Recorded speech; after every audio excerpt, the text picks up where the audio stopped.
Welcome everybody. My name's Ken Dickinson. This is our CELO's Message podcast coming to you from Red Bluff Park, California. And today we have Isabel Torres Carrillo.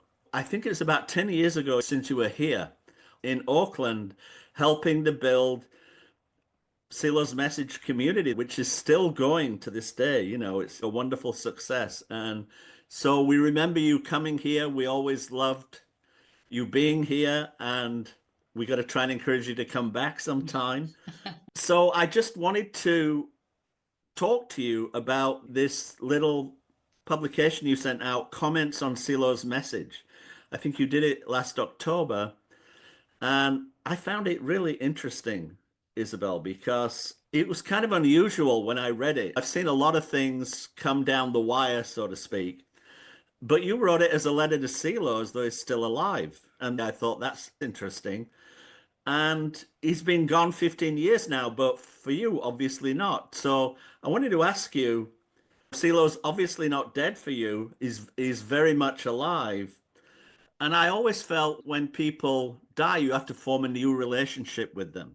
That they don't really die, you just have to establish a new relationship. So I wondered if you'd talk a little bit about why you took that approach. Well, do you want the short answer or the long answer? The one you connect with the most. I'll start with the short answer, and then because I tend to be a little bit rigorous on the things that have to do with CeLo, if you want to, I'll give the longer answer. So the fact of writing to CeLo, it kind of like came up. I was trying to do these comments, and it took me a long time to write them, maybe years, maybe 5 years. And the thing that I had the biggest problem with was finding the right voice. So the fact of writing to him, at a certain point it came up, but the fact of my relationship with CeLo is something that I would like to share because I think it's very relevant. So I met CeLo a couple of times when he was alive, but I never said more to him than thank you, and that was beautiful. So I didn't have a close relationship with him. But many of my friends and acquaintances, especially when I lived in Chile, had very close personal relationships with him. You know, they were his friends, people that had traveled with him and knew him for many years. And for me, my situation was different than theirs. So then we come to the 16th of September of maybe 2 years ago, and I had long COVID. And when I had long COVID, it was very strange for me because I would be kind of fine, and then out of the blue, I would feel very, very tired. I couldn't function. And it was the anniversary of CeLo's death. And we lived close to Manantiales, to the park in Manantiales, like the one in Red Bluff, but in Chile. And every year there is a small celebration. It's not a big deal, but the friends that live in Manantiales go to the hall and they do a ceremony for him. And my partner, who was also a friend of CeLo's, told me, you know, that we were going. And I said, no, I'm not going to go because I'm not feeling good. And he's like, what do you mean you're not going to go? And I told him, I said, you know, for me, CeLo is not my friend. I had no intimacy with him. He is my spiritual guide. And so I don't need to celebrate his anniversaries because for me, his anniversary is May 4th. So I'm not feeling good. I'm not going. Okay, so they went. I didn't go. And that night, I had the best dream of my life. Okay.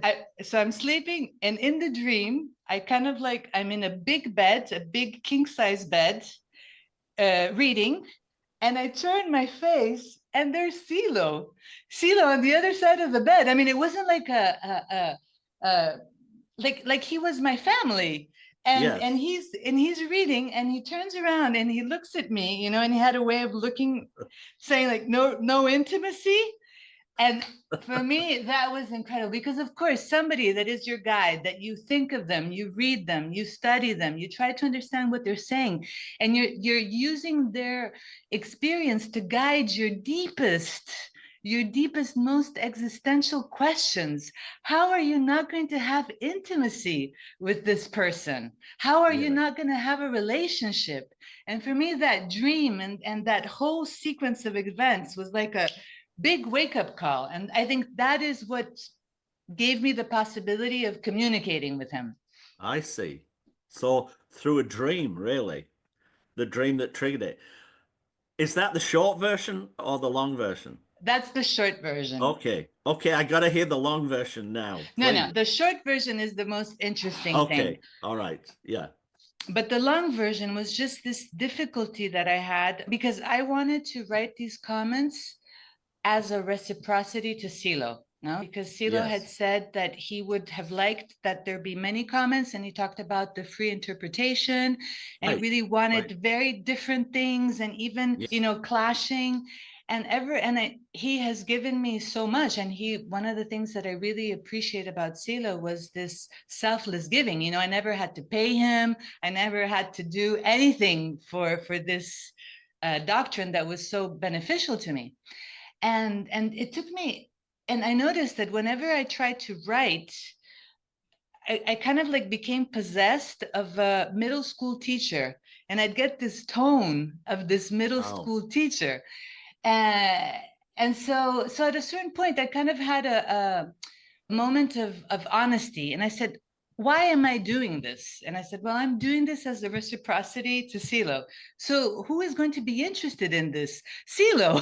Because why should other people care about Yeah. my struggling? So that really helped, because I think that in the moment that I'm talking to him, I stopped trying to teach people what it was about, and I could really focus on and describe my experience and Yes. my Yes. You began living the experience rather than trying to convince somebody about something. exactly, or Yeah. to showcase my best moments, or to say, Silo is such a great, like, it totally put me into my internal world, and I was able to describe what was happening to me, which is the most interesting thing. Yes. Yeah. Very good. Do you still write to him or communicate with him in this way, would you say? I don't think, no, I haven't written to him any. Sometimes I do, but I do communicate with him because I have another long story. Do you want me to get into it? Love it. So what happened that after I wrote these comments, as usually happens, there's like a void, a kind of a moment when when you've managed to take all these experiences and synthesize them and express them, and then there's like a moment of silence, a big void. And a little bit later, I moved. So I was living in Chile with my partner, and I moved to live in Italy with my mother. And in Italy, they were beginning this thing which is called the Jubileum, which is the Holy Year. And every 25 years for the Catholic religion is a year that is holy. And actually, I'm not going to get into the whole Catholic thing, but I realized my family was Catholic. I don't consider myself Catholic, but I come from a Catholic landscape. And I realized that I had very superficial knowledge of what it was about. And so, since I was trying to avoid the traffic and all the problems that come with these kind of celebrations, I looked into it, what it was about. And what it's about is, I'm going to translate into our language. Yes. Yeah. In moments of big changes of phases, because 25 years is a big change, it's good to take, this is how I interpreted the information. It's good to take a year to reinforce the relationship with the holy. And in this reinforcing the relationship with the holy, you find yourself in the best conditions to face what is coming, which is going to be something very different. And in order to do this, the best thing is to reconcile, to try to do valid actions, and to do a pilgrimage. More or less, that's what they do. And I said, this is an interesting thing. I'm gonna use this, and I'm going to use this year to think of what were the elements of Silo's message that I really relied on, that in moments Yes. of difficulty really helped me overcome suffering or overcome difficulties or find meaning.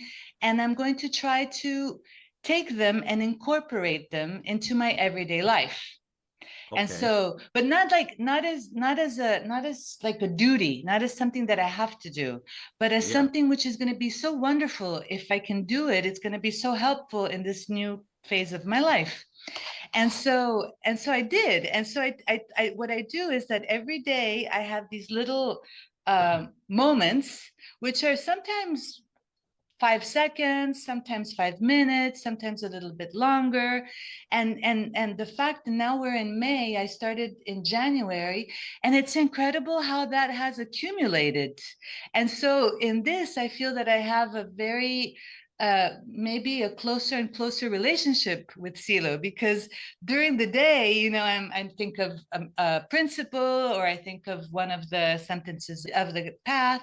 I read every day 2 or 3 pages, and it's not so much an intellectual thing, whereas I'm trying to study him, but I'm trying to place myself in his very special observation point of the Yeah. world, of the human conscience.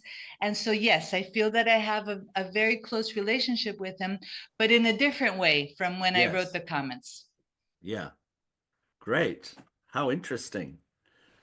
Well, I read your first sentence and your first two sentences. I'm going to read it out for everybody here.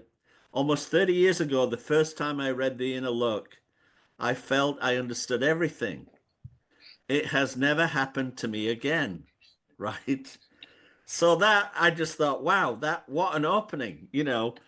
And so I wanted to ask you a little bit about th if we go back to 30 years ago, how did the book arrive in your hands? How did you end up reading that? What was the moment of your life? And if you can explain, it's almost like a paradox. I understood everything, then it never happened to me again. Well, what happened? Well, it's interesting. I think all of us have a very unique relationship with this book. So for Yes. me, I was 25. I was going to university. I had gone to, so I'm half Brazilian, half Italian. I was living in Brazil. I went to study in Italy.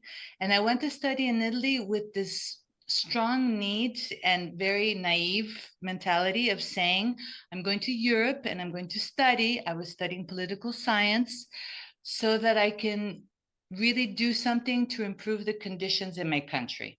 And in my case, it was especially, um, for me, it was very painful to see so many children on the streets. It can't be, this can't be obligatory, it can't be mandatory that we live with this situation. So I'm going to go to Europe and I'm going to find out what I need to do, what we need to do to improve this, to change this. And of course, this is like a gross overgeneralization. This is just my experience. But what happened to the sensation that I had was when I went to study, I studied in Rome in the public university, and the public university in Rome in political science is very left wing. No, Yeah. that's more the sensitivity. And what I found is these people that are kind of depressed because their project didn't work out. And what they're saying, they're not really saying it, but they're kind of like, it's kind of like the atmosphere around the university is don't do anything. The things that you do, they're not going to work. They're going to make things worse. So, concentrate on yourself, on your job. Don't have like big social projects. Yes. Don't try to change the world because it's not going to work. And I'm like, I did not come here from Brazil to listen. I mean, it's not just Yeah. because your project failed that, all of us have to stand there without doing anything. And in that moment, when I was actually finishing university, I met uh, a group of people that were doing a radio program for Latin Americans of the humanist movement, which was how, how the activities were articulated at that time. And they invited me to come. And the story is too long, but basically at a certain point, I get the book, which at the time was Humanize the Earth. And Okay, I yeah. think maybe I had some concerns, I was like, well, who are these people from South America? And, they're very, because nobody talked of them, they weren't actually, they were kind of like marginalized a little bit. They, the right didn't like them and the left were suspicious. And so Yes. I had kind of like, I was a little bit ambivalent. I wasn't really sure.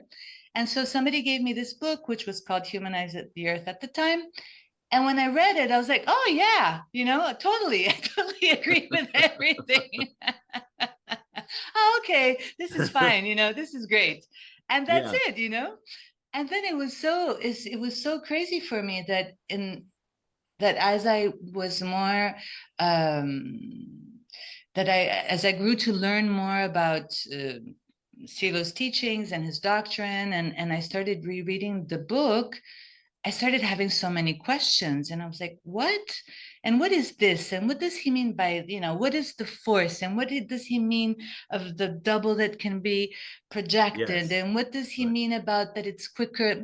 Almost I had lots of questions. And it's actually funny that in those moments when I had more questions, he would actually I don't know if I don't think he did it himself, but he would allow people to share comments. So there were the comments in Drummond in Yes. 2000, Yeah. and they came right in a moment where I was, very concerned of trying to understand what he was saying. And then Yeah. finally, after he died in 2010, I was like, oh my God, I never asked him, or I never asked anybody to ask him about these concerns, these things that I didn't understand. And it was like the first time that I realized that I had never really made the effort to to try to understand his message without thinking that I already knew what he was talking about.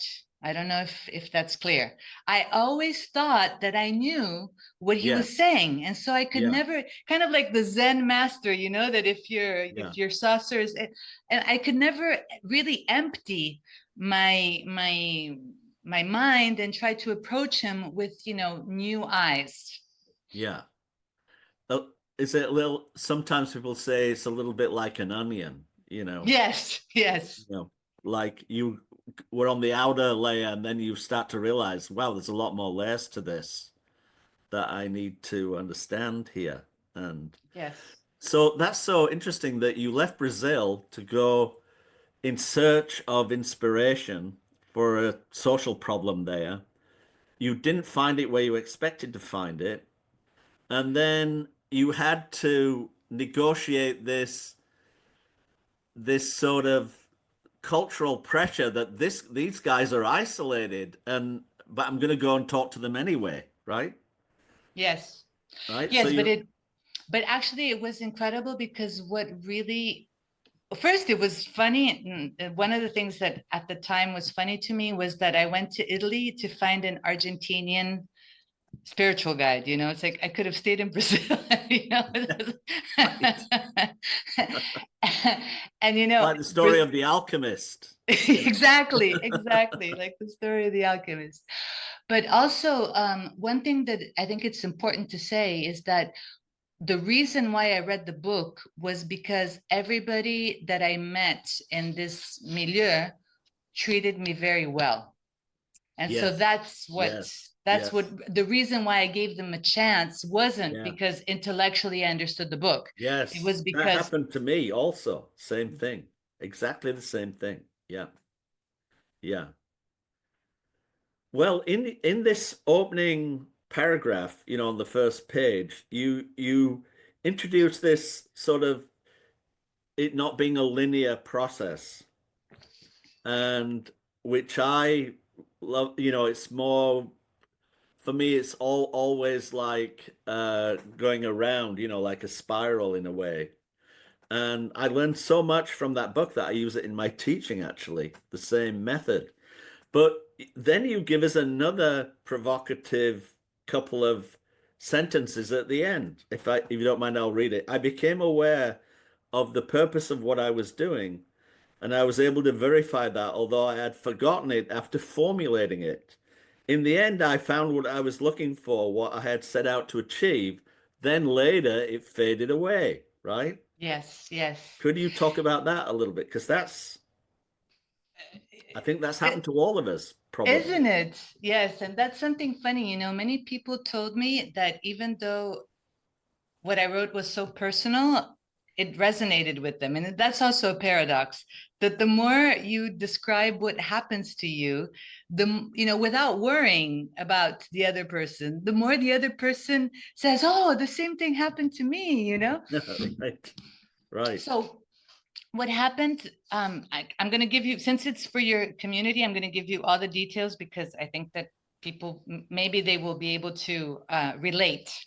Yeah. So what happened was so first, one of the difficulties that I had, and it was incredible how long it took me to overcome it, was that in the second chapter of the book, Silo says, if you want to understand what I'm saying, the best thing is to meditate something like thoroughly and patiently. Yes. And I couldn't do it. Yeah. I couldn't. Even when I was reading the book, it was never thoroughly and patiently. It was always impatiently and Yes. superficially. Yeah. I just couldn't do it until the pandemic. And Okay. so yes, and so what happened was that right when the pandemic started, Nicole from New York, she had done the 7 days with the asking. Yes. And Yeah. so I had helped her translated, and it was March, and I was kind of like in the test group of the people who were doing it.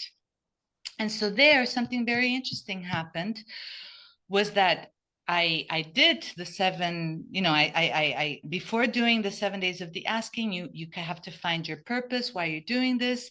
And I did it. And then I forgot about why I was doing it. And then at the seventh day, I realized that the thing had happened. And that's the first thing that I think maybe that was the first time I realized that that's how the purpose works, that you formulate it, and you formulate it very strongly. It's a need, but then you forget it, and it works in the co-presence. It's not that it disappears, but it's not your main focus, but it's Yes. still working. But then Yes. you have to make sure first that you formulate it, and then second that you reflect, that you stop and you go back and you have to write, because if I hadn't written it, I would have forgotten it. Yeah. But since I had the You wrote notes, I it said, down. yeah, I said, oh Yeah. my God, this happened. And this was right before this was like the beginning of March, I think, 2020. And for me, during the pandemic, I was in Chile and my mother was in Italy, and all my friends and my family. And Italy was, I think, the country in Europe that was hit the most It and the was. fastest. Yeah. And right around Milan, I think. Around Exactly. there. Right Yeah. near the park in Near the Milan. park. Yes. Because they cancelled the inauguration there. Exactly. Yeah. And for me, it was like, I think maybe my worst fear. All my loved ones are going to die, and I'm not going to be able to see them. And we're all going to die. I don't know, but I can't really formulate it, but I connected with this incredible fear inside of myself. Even though, I believe in transcendence, I believe that death is not is not the end of everything, but still. And I said, oh, look at that. Who knew that this thing was living inside of me? And so I remembered that Silo used to say that when you don't have faith, when you lose your faith, it's a good thing to meditate on the book. And I said, oh, that's what I'm going to do. But I remembered, the 7 day of the ask, and I said, I'm meditating on this book because I want to find faith in humanity, in that things continue in transcendence. And then I started reading the book. And while I was reading the book, I totally forgot why I had started it in the first place. Because what happened was that I was able, what I told myself was, I'm going to read, I need to have at least a tiny register of everything that's in here. I don't need to understand it completely. I need to have a tiny inkling of a register, but I can't move on until I have the register. Okay. So I thought, okay, and it, we were at home, I had plenty of time, and I thought, well, 20 chapters, 20 days, one chapter per day in 20 days, I'm going to have it. And it was, I couldn't believe it. I think this is the first time in my life that I was aware of how the conscience works. Because Yeah. what happened is that, for example, one thing that really surprised me, there are moments when he says, like in the Guide to the Inner Road, when he says, you will experience fatigue, and Yes. no, At every step. at Yeah. every step. And when I was reading it, that chapter, I couldn't move forward. I couldn't move forward. But maybe for, I don't know, 5, 6 days. And then I saw it says, you are going to experience fatigue. And I was like, this is the fatigue. Yes. So It, it was really exciting because it wasn't an idea. I could yeah. experience what was happening. And what happened also is that I started realizing that some things, for example, he speaks about meaning. So there's suspicious of meaning, evidence of meaning. And so, you're in the evidence of meaning, but like, well, what was the suspicion of meaning? And how did we get to here? So it wasn't a thing like, when you're in school. It was Yeah. a very different kind of relationship with the words, with the meanings, and with the experiences that happened inside of me. So that's why it was so meandering, because sometimes I would get stuck, and then sometimes I would relate things, and then sometimes I would say, oh, but here something different is happening. And what was really interesting was that the more I read and the more I experienced, it was like I started going into a deeper place inside myself. So it wasn't just me and the book, it was me and the world, me and humanity, me and the meaning. And so, like, from this very punctual, very determined thing that led me, all of a sudden I'm in a completely different landscape, with universes and things happening. And my fear kind of became unzipped, and all this tension that was holding it kind of like diffused. And I'm in a completely different process where I'm not worried about what's going to happen to me. I'm kind of like so curious and interested in what is the meaning of life, and what are we doing here, and what is happening, and what are our possibilities. I can't explain it better than that, but it was like Yes. I became a different person while I was reading it. And when Yes. I finished, I was like, wow, and I was a completely different person. And I had overcome this fear, and I could find the meaning, and I could find the faith. And I also started seeing things differently. So I could see a bunch of relations that before I couldn't, and I could see how things were connected together, and how there were processes that I couldn't understand, but I could experience them maybe as they were happening. And I thought, wow, I'm never going to leave this place. And I did. So, so you got more connected with yourself and the world, and you began to comprehend more, and then you weren't there anymore. No. Right. A- And and I don't know how. It's not that I had like because sometimes it wasn't yesterday, today I woke up and I'm not there. Was it a slow movement in the other direction, like a pendulum almost? I think so, but I think that with a kinder look, I don't know if at that time I saw it this way, because this had happened to me many times. But I Okay. remember that in that occasion I wasn't desperate. It didn't happen as something like, oh no, because the first time it happened, I felt like that Adam and Eve, when they're Yeah. taken away from Eden. I was like, oh Yeah. no, what did I do? I lost Yeah. my inspiration. No, this time it wasn't like this. This time I was in a more, and what I think is actually not, I don't think that I lost it.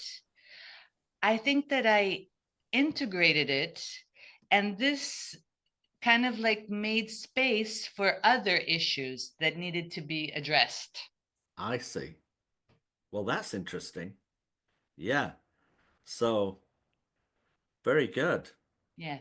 So that was good because of course, we want to possess things, but if possessing things isn't what we're supposed to be doing, if we're supposed to be learning and sharing and Yeah. growing, So you okay. started growing and Yes. evolving. Could you put Yes. it like that? And a side product to that maybe is it's like a river, not a highway, Exactly. Yes. got But twists and that. that sounds fancy. Whereas what I really experienced, yes, it's true. I did grow and I did evolve. But what I experienced was like, what?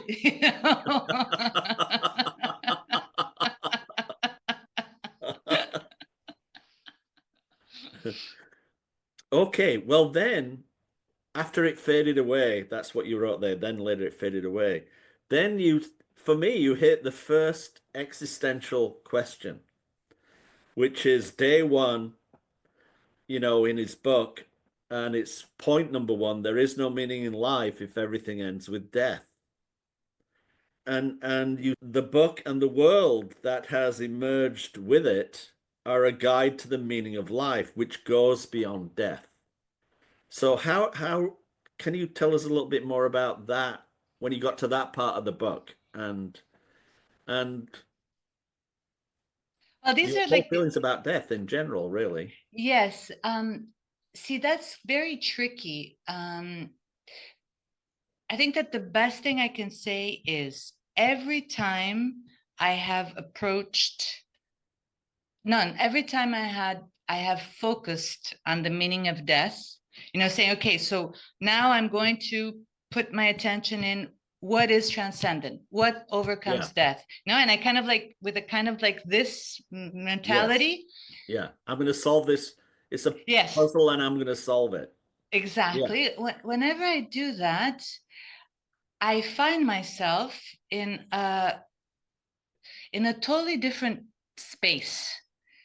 It's like you saying, okay, now I'm going to go to Norway, and I know what Norway is. I think I know, where Norway is and the steps, and then I'm Right. going to get to Norway, and it's going to look like this. And I set out, and all of a sudden, I don't know, I'm in Bali, and I'm like, Okay. oh, I wasn't expecting this.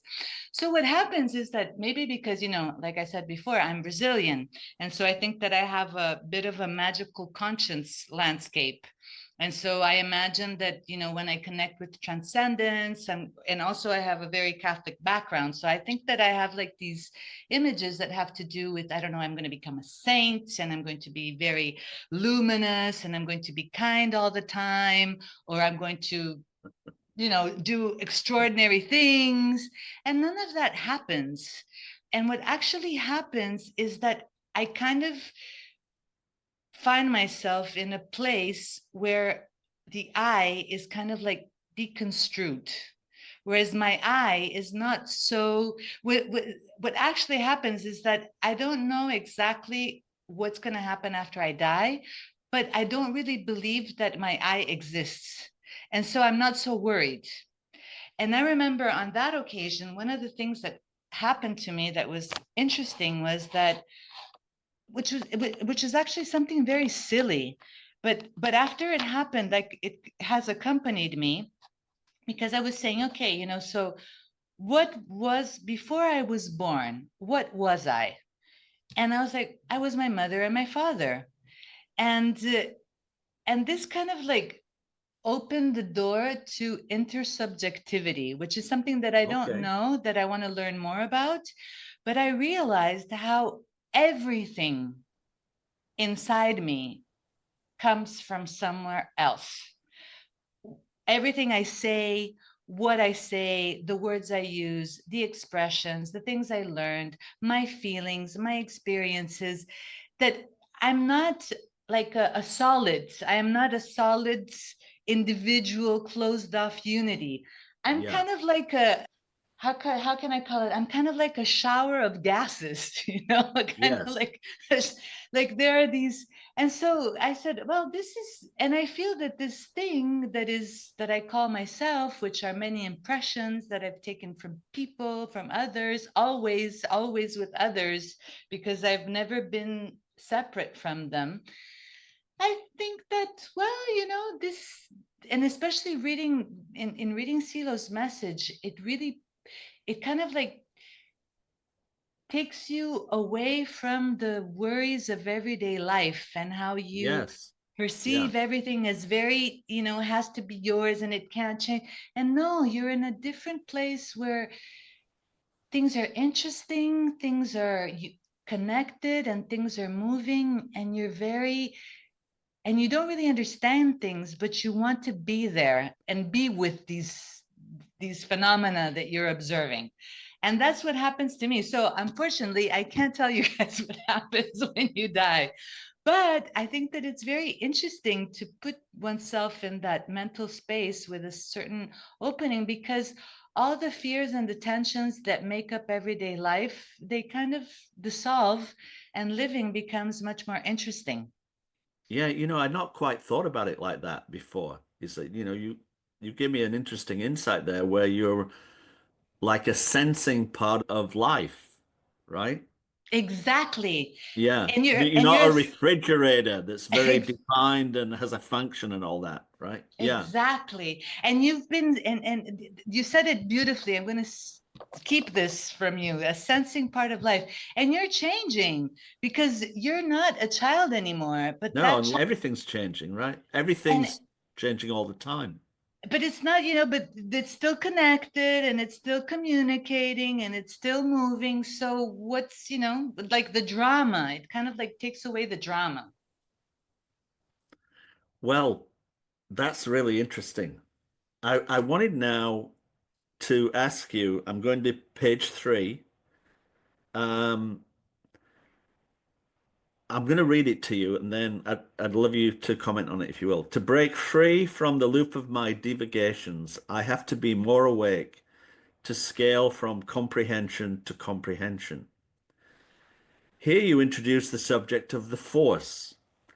And this, for me, this, after there is no meaning in life, everything ends with death.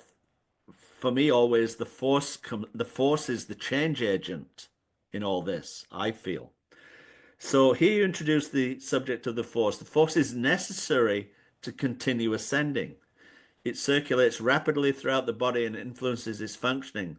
This force can be communicated to others. I know this because I received it from you and Karen in Punta de Vacas in 2004. I could verify that while I was awake, I did not suffer, although my circumstances had not changed at all.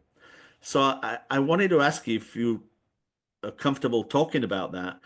And was this the first time you really felt you understood what the force was because you felt it? Or had you experienced what you felt before on your own or in some other situation? No, I had experienced the force, but I had never experienced it like that, because I think that the force is a sensing, because one of the things that Silo says is that images are not things. And so that's something, he says it in Contributions to Thought, and he says that the naive psychology thinks that images are things. So the force is not a thing. It's a, I don't know what it is, but it's not, it's kind of alive. And I think that Yeah. when we connect with it, we experience it in different ways. So that being said, what happens, and if you don't mind, I'm going to run on a little bit because this Yeah, please. introduces what is the main, the main, my main moment in this moment is this. So when I read, in that time that I read the book, what I understood is he's talking about the non-meaning of life, and he's saying the reason why you experience the non-meaning of life is because you're sleeping. In order to experience the meaning, you have to be awake. But in order to be awake, you need the force. You need to be able to control the force, because it's not that you don't have it, but it's going all over the place. And you need to be able to keep it together so that you're awake and you can see the meaning of you can see it for yourself. You don't need somebody to explain it to you. So what happened in that time that for me was so shocking was that I was even more failed than I am today. You know, I had like everything was going really badly in my life. I had no money. I had a terrible job, and I was unhappy in my relationship. My activities were all, I was finding them meaningless. I was really in a rut. And I was in such a bad shape that I remember I bought my ticket with my salary. So I wasn't even gonna, when I came back to Rome, because I was living in Rome, Punta de Vacas is in Argentina. When I came back, I was gonna have to figure out how to make money to pay my bills. I mean, Yes. it was that bad. Yeah. And I didn't tell anybody that I was going to Argentina. I said, I'm going to the mountain, but I didn't specify where that mountain was. And when I got there, at a certain point, Silo does, well, the speech is very beautiful. And in that speech, he says, I want to transmit to you the certainty of immortality.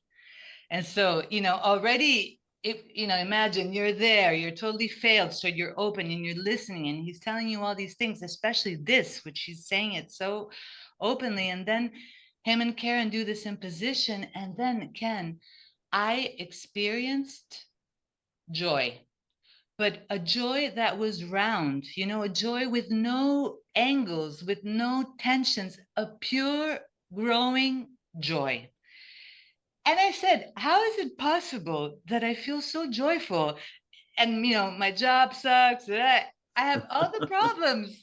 And look, and for me, this was something that it's true what he says of the experience, even though I forgot, but I still know, even though I'm not going to say that Yes. Yeah. so Yeah. for me, and I had never experienced it like that with such strength and clarity. And that for me was one of the milestones of my process. Wonderful. Later on here, it's in relation to the force again. So this is actually on page 5. I do not experience the force so often, despite many years of practice. And you say, because my emotional behavior is fragmented, I'm not very relaxed and I still have difficulties with the dynamics of images. This is why I have to destroy the contradictions so that the force can circulate. You sort of explained that. I know from talking to other people that people suffer over this part of the book, that you're where he says in the book there, it's because your emotional behavior is fragmented and people suffer over that, right? They think, God, is there something wrong with me? What have I done? I've messed up again, kind of thing. Uh, do you have those thoughts sometimes, or how do you deal with that particular challenge, I would say, there, of the Um, perceived emotional fragmentation? so I think that there are two things. One is I don't suffer for it, because what I find is that if I am honest with myself, if I am honest with myself, with my shortcomings, if I see them and I don't try to hide them and I don't try to make believe that they're not there, I feel closer to myself. And feeling closer to myself, I'm not suffering, because I suffer if I reject myself, if I condemn, if I'm like, oh, I'm that Yeah. is no. So I think that Yes. for me, one of the important things of my process has been being honest, and being honest, not in a judgmental way. It's just saying, okay, we did our best, but this is not working, or it's not working. And this is like another thing that also really helps, which is This is something that Eduardo said once to his friends, and for me, it was so helpful. He said, it is because of the noise of the outrageous expectations that we have that we are not able to see the indicators that are clearly in front of us. Yes. And so that also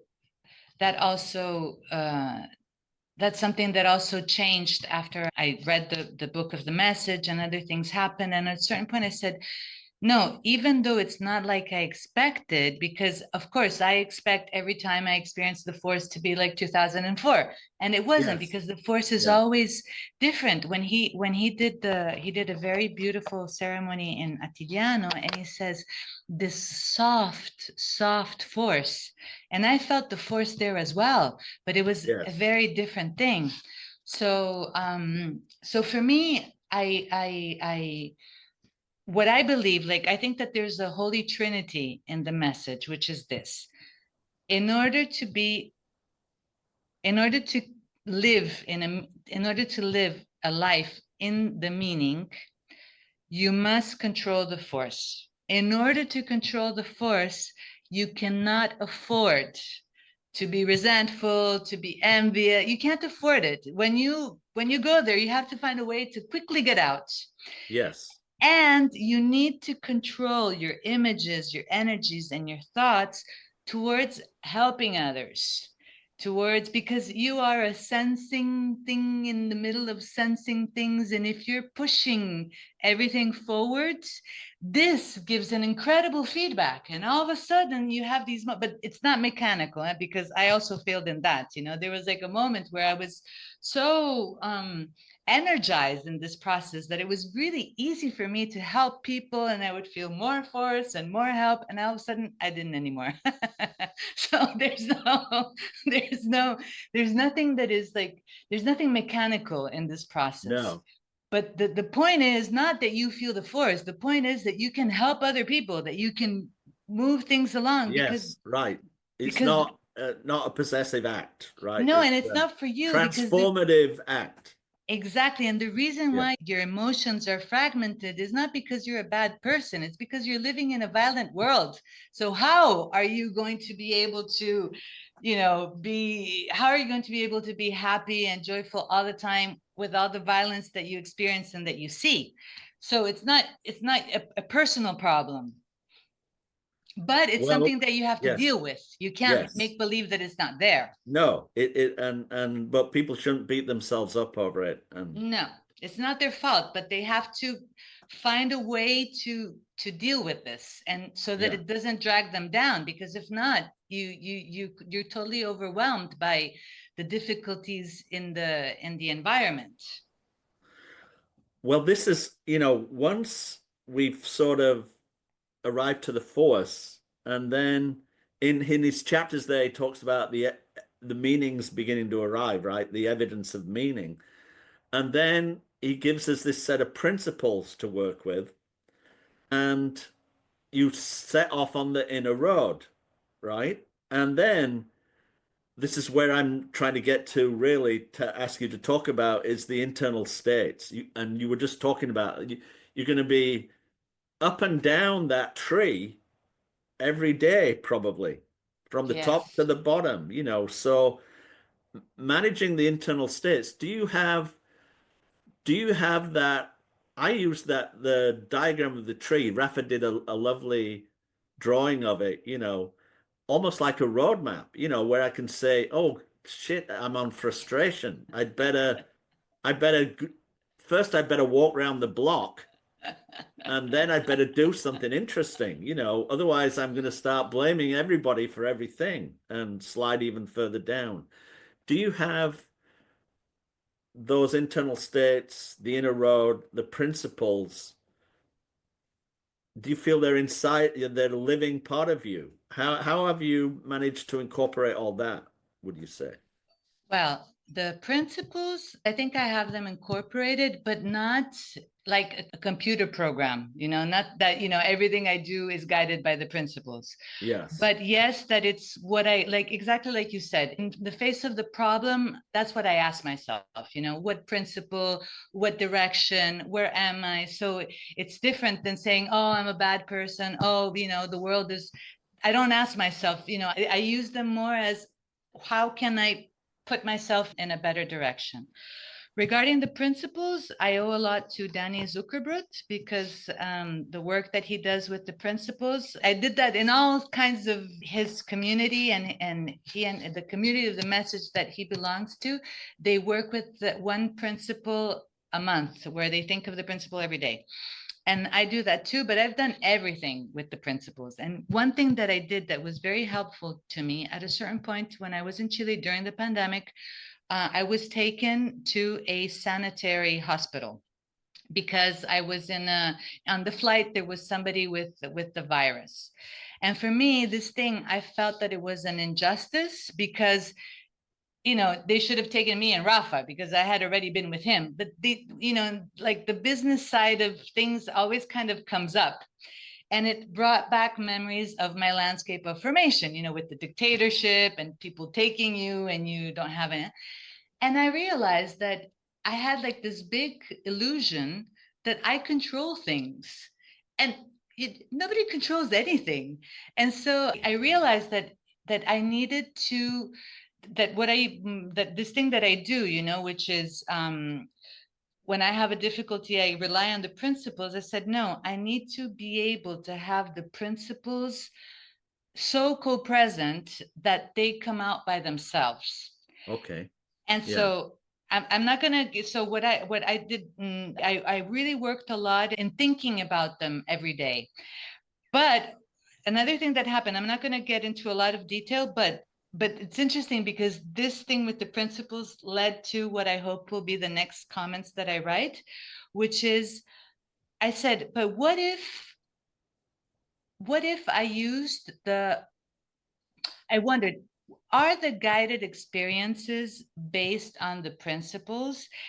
Or better, if I, instead of using the guided experiences to help work out problems in my past, could I use them as a training for my future? That in future situations that look like those experiences, I'm going to give the answers that, are connected there. And yes, that's how it is. And so what happened is this kind of weird relationship with the book of the message that happened to me was actually amplified because from the inner look, I went to the guided experiences, and from the guided experience to contributions of thought. And in asking myself the questions that came up from my experiences. And I realized that in the transmission of the message that is in Silonet, when Silo explains the message, he says that his whole doctrine comes from the inner look and the healing of suffering. And now that I'm almost finished looking for the registers in all of them, I can see it's true. I can feel the continuity of my searches going through all these books. And the starting point was the principles. Regarding the guide to the inner road, I worked less with that, but I realized that I think that is kind of like a signpost of everything else. It's if you're working with everything else, you're going to find yourself in a situation where you're going to realize where you're going. So what I realized is that I experience envy, I experience jealousy, I experience abandonment, but I don't let myself linger. And I don't have to tell myself, it's not like an intellectual thing that I say, oh no, we're feeling jealous, let's get out of here. No, I feel rechazo. I feel uncomfortable. And so I find a way. Yes. Sometimes I like to say, I know what my next best move is. I'm aware Exactly. of what my next best move is. And Exactly. It's like when you're in a city that you don't know, and all of a sudden you're in a neighborhood that you feel uncomfortable in, and you get out of there. yeah, You're. yeah, yeah. So that was very helpful. And regarding the internal states, those are the most interesting. I spent a lot of time there because they're so, he says two things in the introduction, which are so true. And they're so, you really have to, I really had to work hard to develop the sensitivity because you are trying to connect with the atmospheres in which you are constructing reality. So this is kind of, it's not, it's not something in your face. It's something that it's, I'm still a very beginner, but this I was able to appreciate that I had to learn. I had to make an effort, like people who listen to music or who are cooks, you have to develop a kind of sensitivity to something. And the other thing he says is they are all connected.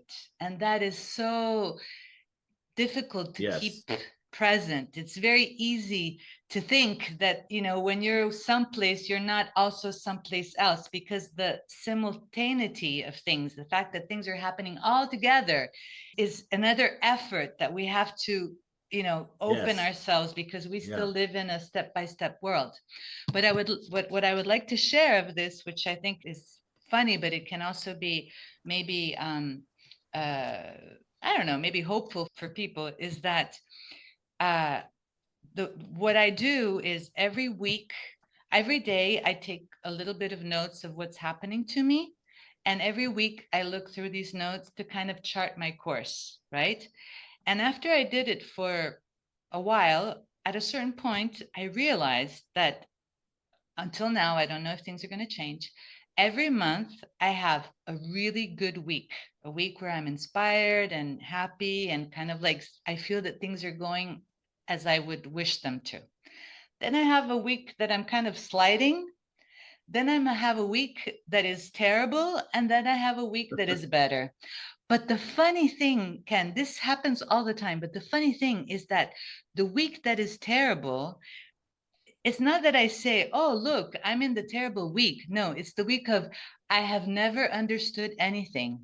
I'm Yeah. never going to be able. And so there I can really see the cycles of the force, because in the Yes. week that I'm awake, more awake, and then the week that I'm less awake, when you're less awake, there's no way. So when you're not awake, it's okay. You're gonna forget that one day Yes. you knew, and that's fine because it's gonna pass. So if you don't, if you don't start digging, you're gonna get out of there again. Yes. Lovely. Well, going to this is like the final part here, page 5, and we're, your the internal states, and then this beautiful poetic ending where he talks about if you wait patiently, the sun will arrive, and then you will understand that in everything that exists, there lives a plan. I always loved that aspect. And I can never give a definitive answer to what that means. It always operates on me. In everything that lives, there exists a plan. It always is operating on me. That's what I love about that statement. And then he goes on to say, from there, one does not fall, one descends voluntarily. And then you have your final provocative statement here. I would have sworn to have arrived there once, but that is not from where I am writing to you. Right? Could you talk about that a little bit? Well, I think that's also pretty much a common. I think that's a common experience, that uh, every time it's like you go through the search, and you start the search with a big need, and then you kind of like, you know face what you need to face, you overcome resistances, you learn, you grow, and all of a sudden, boom, you have this moment, at least for me, that I can see that everything has a plan. I can't see the plan. No, it's not that I can tell you, okay, this is what's happening, but I can tell, because it starts, he says, we're going to convert the non-meaning to the meaning. And it happens. And you see, there is meaning. I don't know, I can't explain it, which is what I Yes. thought would happen, but I can really feel and experience that there is meaning. And then all of a sudden, and that is not an intellect, it's like your whole being feels that. And it feels that in the past, in the present, in the future. It's like an experience that totally, there's like no part of you that doesn't see that. And then all of a sudden, that's not where you are anymore. And so I question, and this happened to me 3 or 4 times. And it happens to me every time that I do a kind of sustained work with the message. Like the year that I meditated on the principles, the months that I meditated on the path, the months that I meditated on the inner look. Every time I do this kind of like journey, that I take something and then I go through it, I end in this place where there is the meaning. But then all of a sudden, I'm not there anymore. And I don't know why.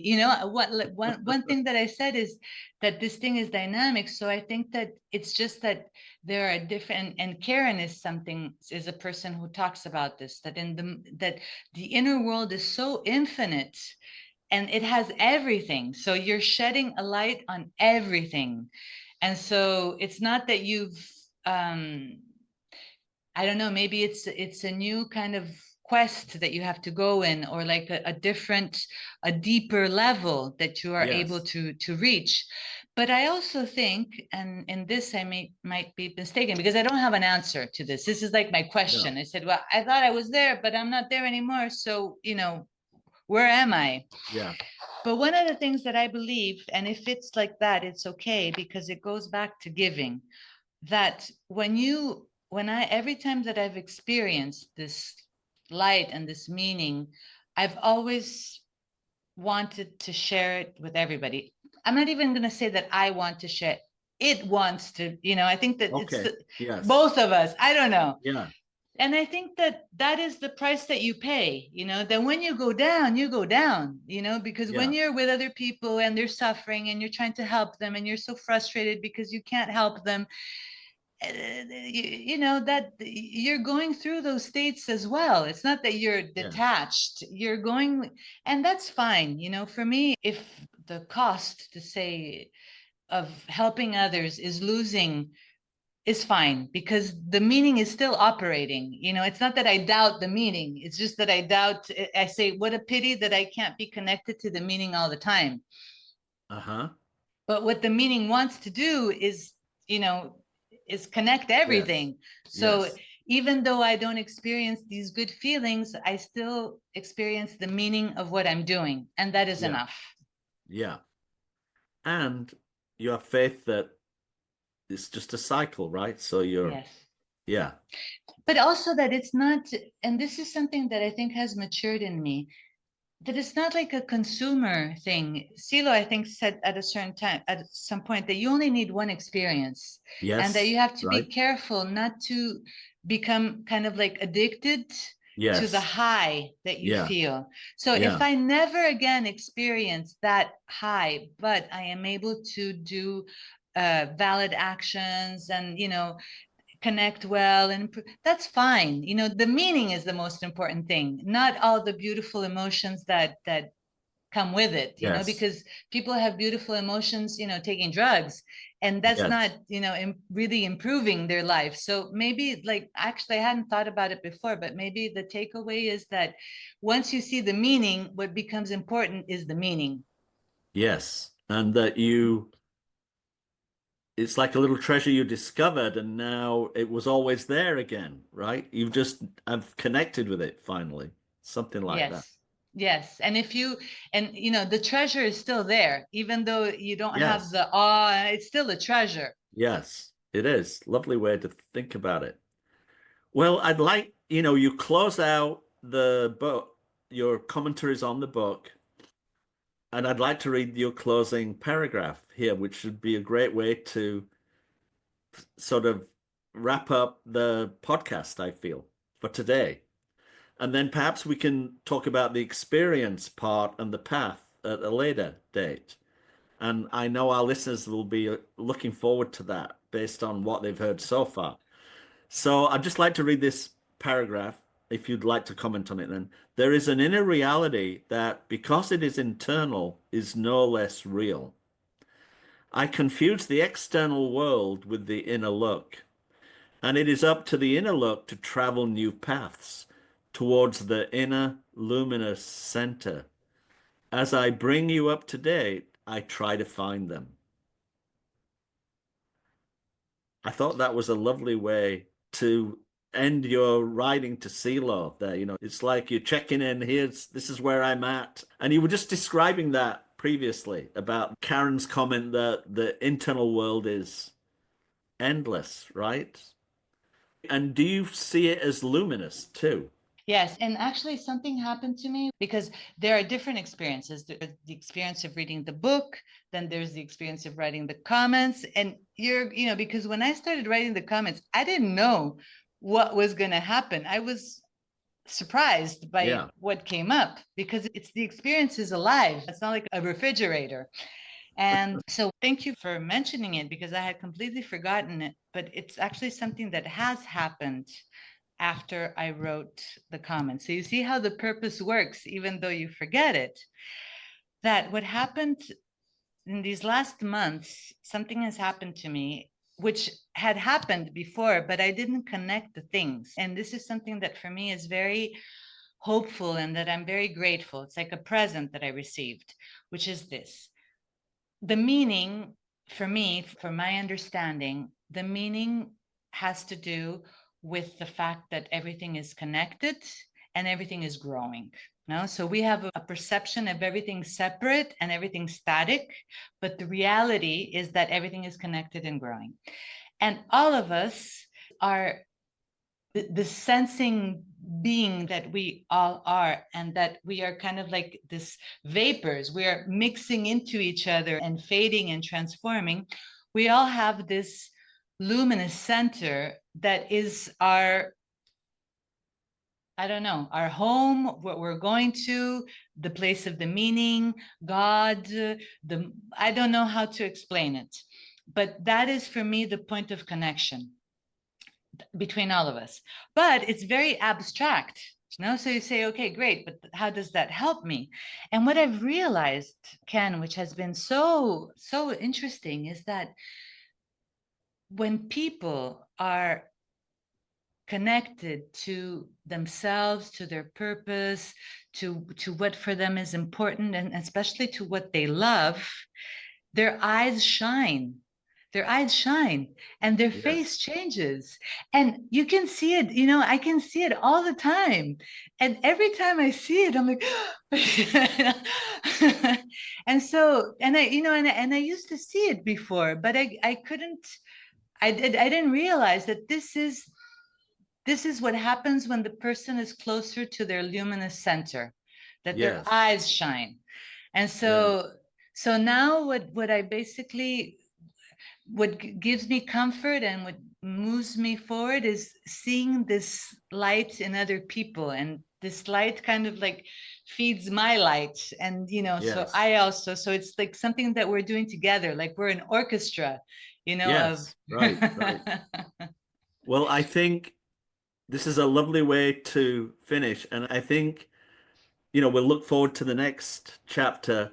But I think now, if you went in the bathroom and looked in the mirror, you would see your eyes shining, Isabel. Yeah. So, Yes, because I love you guys. For me, the experience in Oakland was so important. I have such a deep, true admiration for your effort, for your kindness, all these, the way you treat each other is so wonderful. And all of you are so low profile. You're so, how can you say, you're so laid back. ubicado. No, it's like you're so well put. You do your Yeah. work and you do it in a nice way. You're not martyrs, but you're not show offs, and you have a generally good time and you're caring.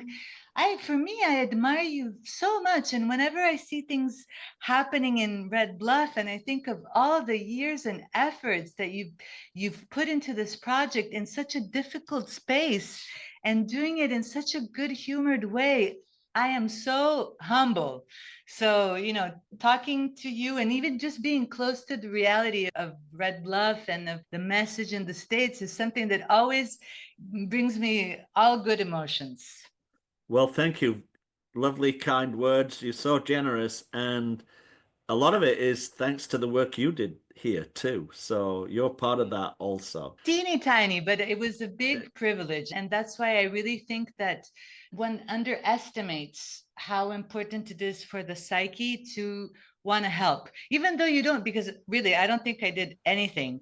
But it was just trying is so rewarding because it puts you in contact with people, it opens your horizons, it makes you grow. So it's really maybe even though that doesn't come out in the comments, that was for me the golden triangle, try to be more awake so that you can find more opportunities to help and go. A lovely way to end. Okay, we'll look forward to the next chapter. Thanks so much, Isabel. It was lovely thank being with you today. thank you for your patience.